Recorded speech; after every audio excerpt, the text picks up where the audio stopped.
Welcome to this podcast from the Medical Journal of Australia. My name is Sally Block, the MJA's news and online editor. Today we're exploring respiratory syncytial virus, including its spread, its treatment and impact on families. This podcast was created with the support of our sponsor Sanofi. Dr. Rama Kandasamy is a paediatrician working at the Sydney Children's Hospital Network and the National Centre for Immunisation Research and Surveillance. He joins me now. What is RSV and how is it spread? Essentially, it's a virus which infects the respiratory tract, particularly, or the nose, the mouth, the lungs and essentially, when you look down the microscope at those infected cells, they're all joined together, and essentially, it's a very contagious or highly infectious virus, and is spread through very small droplets which you can't see. And these droplets float in the air, or they may even deposit on surfaces from an infected person who's either coughed or sneezed or kind of talked, in a room which you might be together with them in. And essentially, you become infected when you either breathe in these very small droplets, or you touch an area which is contaminated with these droplets, and then touch somewhere on your face, like your eyes or your nose or your mouth. Who can get RSV and what factors increase the risk? So anyone can get RSV, and there are particular groups that I suppose are more susceptible to getting more severe disease. And we know that particularly if you're experiencing your first infection with RSV and that you're particularly young, so very young children, are more prone to having more severe disease. And then in actually older adults, we do see a group of people, which are generally those older adults who are more elderly and or have other medical conditions, who may also have an increased risk of ending up in hospital and having more severe RSV disease. When it comes to those particular factors beyond just age, particularly in children, being born premature, being Indigenous, or having underlying conditions, particularly underlying conditions of the heart or lungs, or kind of underlying genetic conditions, essentially make you more prone to more severe disease. So, what are the signs and symptoms and can it be serious? Yeah, so signs and symptoms of RSV are very similar to, essentially are the same as any other respiratory virus like influenza.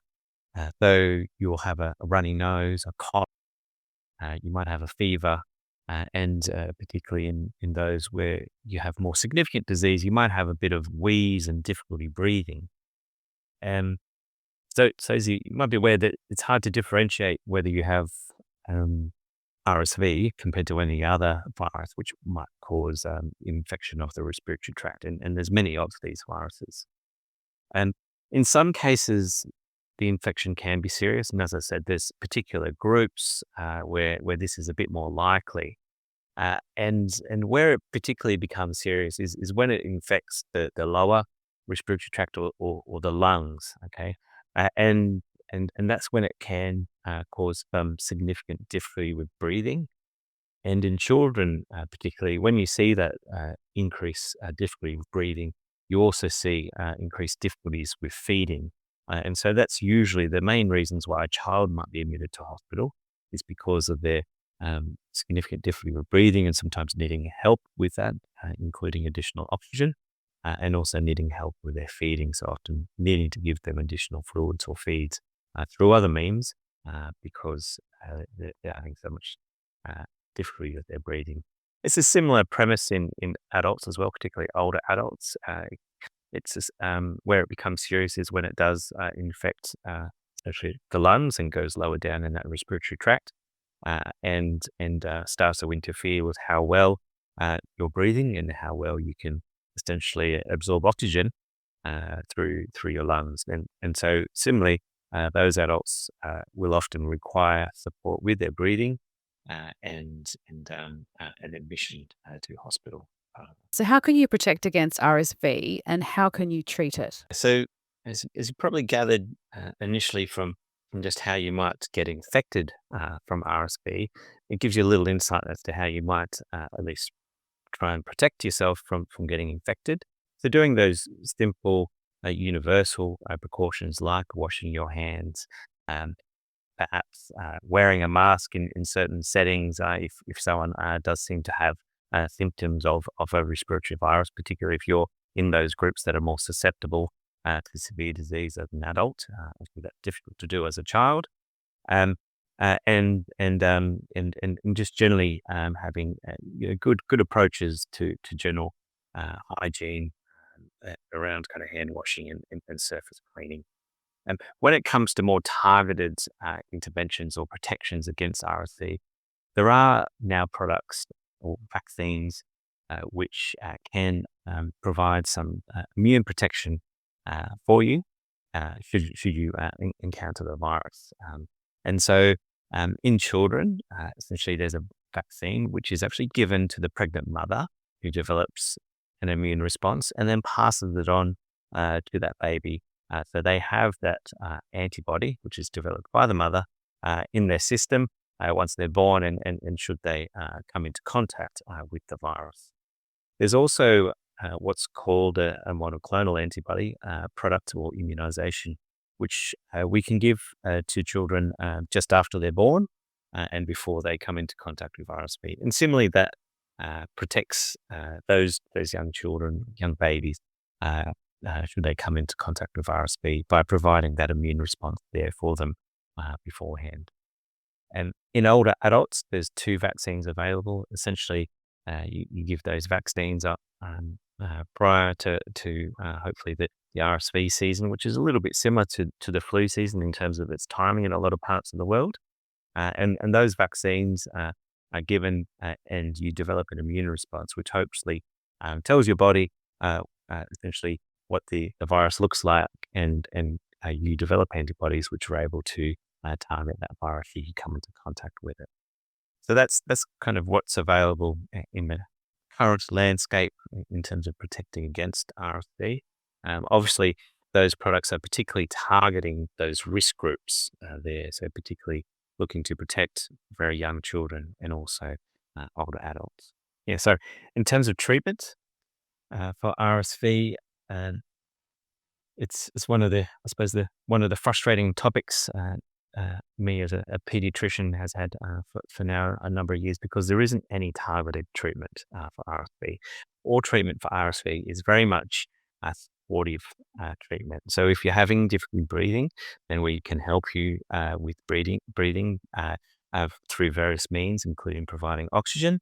And if you're having difficulty with essentially feeding, then we can help you through providing fluids, usually through a drip, to try and support you through the illness whilst you fight off the virus yourself. So at the moment, there's no targeted interventions, but perhaps are some on the horizons which are in development, but currently nothing out there at the moment should you become infected with RSV. What do you believe is the burden on families of infants who are sick with RSV?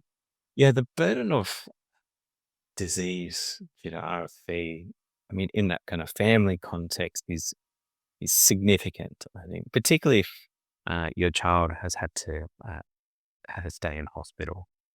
And you can imagine a stay in hospital, and typically for a child who doesn't have any other medical conditions, that stay might only be 2 or 3 days, but still that's highly disruptive to the parents and or to the family unit, particularly if you've got additional children when it comes to managing all those aspects. So kind of a burden, is very much around, missed time at work, missed time in daycare or school for some of the other children. And, there's the economic aspects associated with that. In addition to the child being in hospital, there's probably additional days needed to be off from school or daycare and work for the family unit. And those aspects are not really well measured. We have a good sense of how many children have to come into hospital and for how long. And we think essentially those estimates are generally very universal across many settings around Australia, but they're about 3% of all children under a year of age will need to end up need to have a stay in hospital because of their RSV illness. that's just the children that end up in hospital. There's probably children, or almost there's certainly children who don't have to go to hospital but become infected with RSV that still need days off school and childcare, and still also means that the carers have to have time off work as well. And so I think if you do that across a population, it's a huge burden ultimately across a population, a country like Australia, and the families that look after these children when they do have RSV, particularly during autumn and winter months of the year. So, what is it usually like in RSV season in hospitals? Yeah, like I said, there's quite a high rate of hospitalisation for young children due to RSV, which means we see a huge number of children come into hospital. And if you think about a population such as New South Wales, where there's about 100,000 births every year, and about 3% of those children are having to end up in hospital each year, it's quite busy. So essentially, RSV season starts in autumn and usually peaks in late autumn and winter. And usually during those periods, all of the beds in the hospital will be full. All of the ICU beds in the hospital will be full, and a huge proportion of those beds are full because of children needing to be in hospital due to RSV, because it's the most common virus usually during that period of the year, and the most common cause for needing to be in hospital to have that breathing and fluid support during that time. So usually we need to put on extra staff. We usually have additional doctors and nurses and open up additional beds to try and manage that surge of activity through the hospital. It means also we have to stop some activities. We have to stop elective surgery so we can free up things like ICU beds. And also we see sickness across even the workforce. And so it's a huge challenge to overall kind of workforce and health systems management during this time, and makes it very challenging, not only to manage all those kids with RSV, but all the children with all their other issues at the same time. And so it does, as I kind of alluded to, detract from all the other services that the hospital might be able to provide at such a time. So in a hospital such as the Children's Hospital at Westmead in Sydney, we see about 1,000 admission a year for RSV in children under 2 years of age. Those are the children just admitted to hospital. We probably admit about 1 in 10 children with the illness. So there's almost 9 or 10 times as many children presenting to the emergency department with their illness and having to be seen by doctors and nurses before and assessed before being sent home.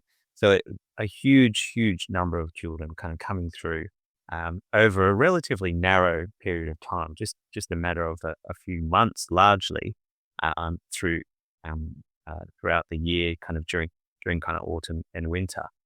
It'd be nice if they were spread out across the entire year, but unfortunately, there's this huge surge of the thousands and thousands of children due to RSV at this time, and a huge challenge to manage every single year. Thank you to my special guest, Dr. Rama Kandasamy. This podcast was created with the support of our sponsor, Sanofi. You can find more podcasts on our website at mja.com.au or wherever you find your podcasts. Thank you so much for listening.